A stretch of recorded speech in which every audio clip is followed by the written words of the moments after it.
Welcome to the Thursday edition of the Spark Creativity Teacher Podcast, a podcast for English teachers in search of creative teaching strategies.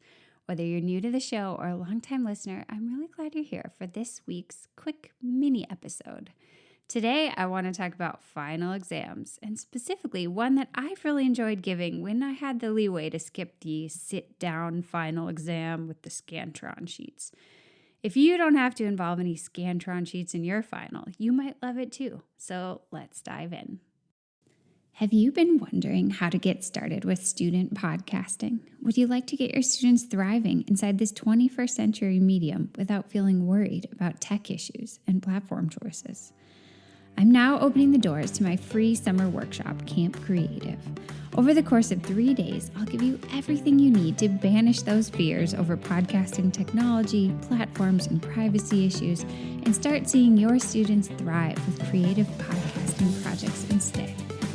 You'll get my favorite models and listening activities for helping students connect to podcasts before they create their own, done-for-you curriculum for launching your first project, and the easiest tools and platforms for recording and sharing student work in a safe way.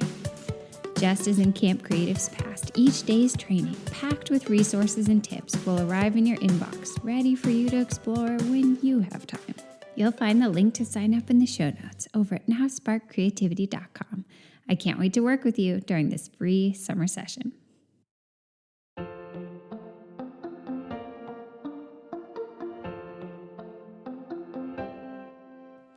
Maybe you've seen some of the great graduation speeches floating around the internet.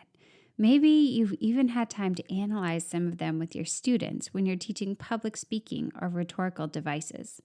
I haven't had time to dive in yet, but I hear good things about Jason Reynolds' speech at Lesley University and Taylor Swift's at NYU.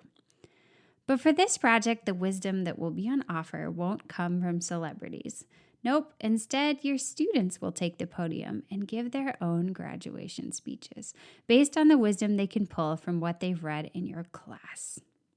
So here's how I set it up. You're going to want to have your students look back at your texts and themes from the entire year in the context of 3 out of the following 4 big main ideas. I find this little bit of structure really helpful. So stay with me for these 4 big ideas. Big idea number 1, how literature helps people understand their own lives. Big idea number 2, how literature helps people understand the lives of others and empathize with other people.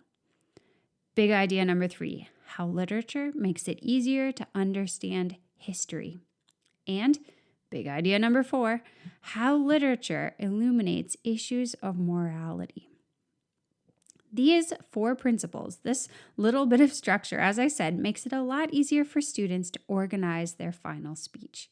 What I love about using this as a graduation final project at any level, at any age, is that what we're really asking students is, why do we read? Why did my class matter? Why does English matter? For me, that's a really important way to end the year, and I love hearing what students say.